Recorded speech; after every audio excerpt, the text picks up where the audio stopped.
اللي حصل بيني أنا وصاحب ابني ما كنتش أتخيل إن الأمور ممكن توصل بينا لكده. بس كل حاجة مشيت بسرعة جدا. محدش كان في إيده أي حاجة. إحنا ما حسناش بنفسنا. تعالوا أقول لكم الحكاية من الأول علشان تفهموا الموضوع ماشي إزاي. أنا اسمي مروة. عندي دلوقتي 42 سنة. حكايتي ابتدت من زمان قوي. أنا أساساً وحيدة. ماليش أخوات. أبويا مات وأنا 16 سنة. أمي كانت لسه صغيرة وصغيرة قوي. كانت بالظبط وقتها 32 سنة. بعد ما دفنا بابا أمي رجعت البيت وكنت حاسة إنها مبسوطة، مش متضايقة.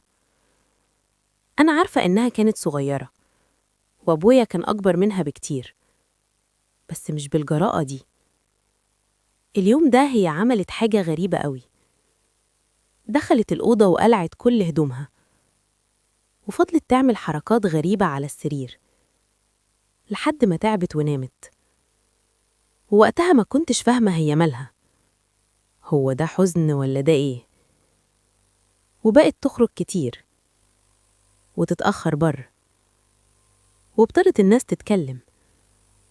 منساش الوقت ده كنت مستغربة تصرفاتها. مش عادات الفلاحين اللي واخدين عليها، لأ، كانت غريبة في البيت حتى.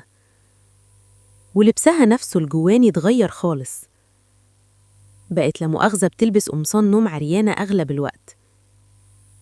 وبعد ما مر شهرين من موت أبويا قالت لي بوش مكشوف: أنا عايزة أبقى حرة، وإنتي كاتمة نفسي. بص يا بنتي، أحسن لك تقبلي إنك تتجوزي. جبتلك راجل مرتاح وابن ناس وهيصونك. لو فضلتي معايا مش هقدر أتحمل تاني، ومش هفكر في اللي هيحصلك وهعيش براحتي. وساعتها مش هتشوفي ضفر المأذون في حياتك. فأحسن لك يا بنت الناس تتجوزي برضاكي. طبعا اتجوزته. كان شاب مجنون وعارف إني جاية من بيت مش أحسن حاجة، وهو متجوزني علشان كده أصلاً. يعني من الآخر كان مستني مني أحط جزمة جوه بقي واسكت. لما ما حطتش هو حطلي الجزمة. ضرب وإهانة وطبعا اعتداء وحاجة آخر قرف. مرحمنيش الراجل ده. أنا فضلت معاه 7 سنين كاملة. ما كانش بيفصل وما كانش بيبقى عايز يسيبني أرتاح. ربنا رزقني بابني في أول سنة جواز. كان عندي 17 سنة.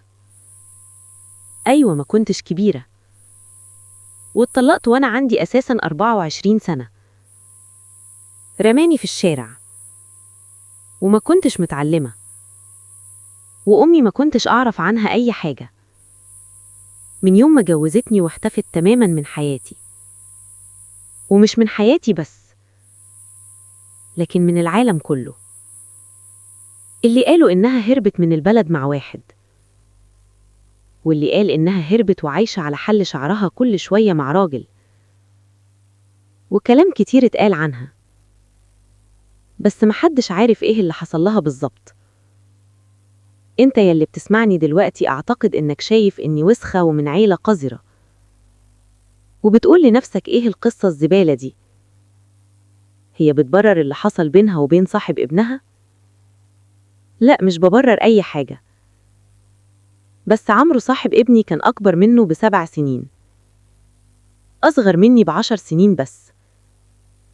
طبعا انتوا مستغربين إزاي فرق السن ده وصاحب ابني. وطبعا هتقولوا عرف ابني بسبب إنه عايز يوصل لي. وأنا مش هكدب عليكم، أنا لبسي شوية ملفت، وطبعا جسمي ملفت، وعايشة مع ابني بس. وطبعا الناس عارفة سمعة أمي، وست مطلقة، ومليش رجالة، وابني لسه صغير.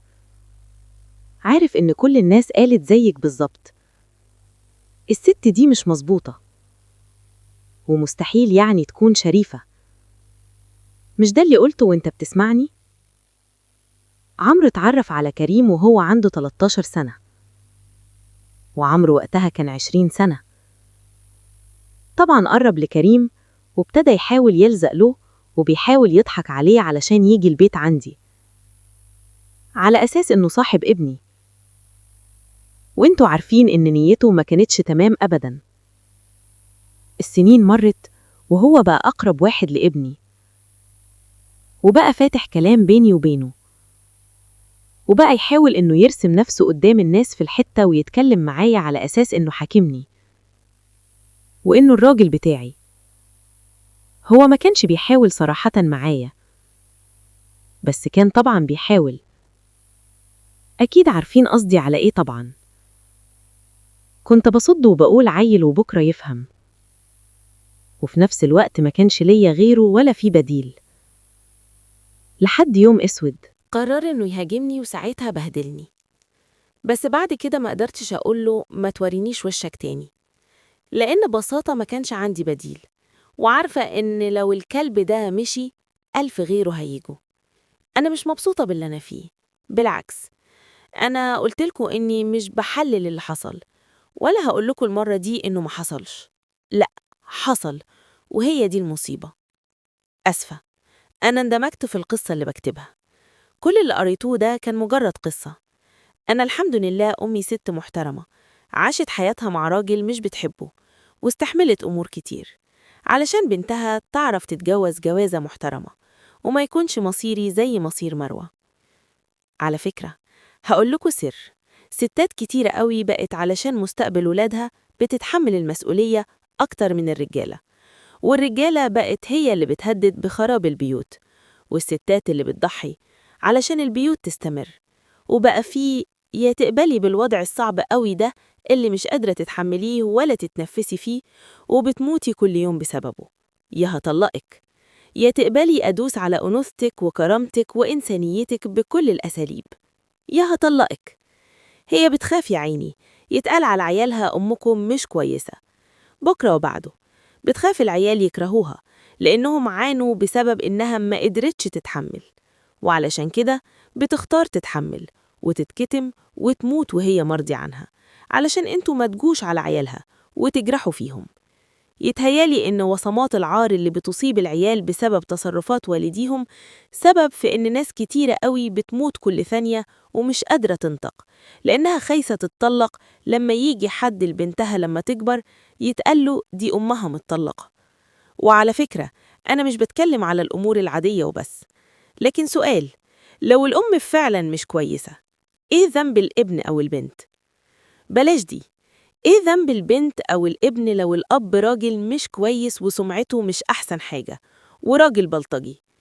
عارفين كام جوازة كان فيها حب وكام اتنين حلموا ببعض لكن لا قدروا يتجوزوا ولا قدروا يكونوا مع بعض بسبب إن الأهل شافوا إن الأب راجل مش كويس وخدوا ابنه أو بنته في الرجلين بذنب سمعة الأب؟ انتوا متخيلين الخوف منكوا ساجن ومدمر حياة ناس ازاي؟ أنا قصتي اللي بجد مش اللي بكتبها أساسها إني خايفة من الناس. خايفة. أنا عندي فعلا 42 سنة، بس أمي ست محترمة جدا عندها دلوقتي 63 سنة، فضلت مع أبويا 20 سنة وهو توفى الله يرحمه، وعاشت بعده وحيدة تماما، وكانت مرعوبة تتجوز لأنه ما ينفعش ست محترمة تفكر كده بعد جوزها، عيب، ما يصحش، والناس تقول علينا إيه وتتجوز في السن ده احنا نبقى نكتة. ست أصيلة راعت كلامكو حفاظاً على ولادها اللي هو إحنا. على فكرة، أنا برضو ست أصيلة، استحملت علشان عندي بنت 17 سنة وأنا مستحملة وهو سايق فيها. وعلى فكرة، هو مش حاسس زيي بمسؤولية، هو طول الوقت عنده استعداد يطلقني وأنا اللي باجي على نفسي وبصيصه وبطبطب. بس جه على بالي سؤال، هو أنا لو قررت إني مش عارفة أكمل وسبته، يا ترى مصير بناتي إيه؟ تخيلوا لما فكرت في السؤال ده كتبت القصة اللي انتوا قريتوها فوق. وأنا صغيرة ما كانش ينفع ألبس، ما كانش ينفع أكلم ولاد، ما كانش ينفع صوتي يطلع، ما كانش ينفع أقعد، حاجات كتيرة ما كانتش تنفع. ودلوقتي وأنا بقول مش نافع أعيش، سمع صوتكم وانتوا بتقولوا ما ينفعش تموتي، هيقولوا على عيالك يتمى ويعايروهم إنك متي. يتهيألي إن الحكاية كلها إن الحياة حياتي أنا، بس عايشاها علشان أرضيكوا إنتوا، أو أترحم منكوا، أو علشان أتحامى منكوا، بس أنا ماليش حاجة فيا، وهي دي القصة. ابقوا اكتبولي رأيكم في الكومنتات، وما تنسوش تعملوا لايك، وما تنسوش المتابعة علشان يوصلكوا كل جديد نازل على القناة.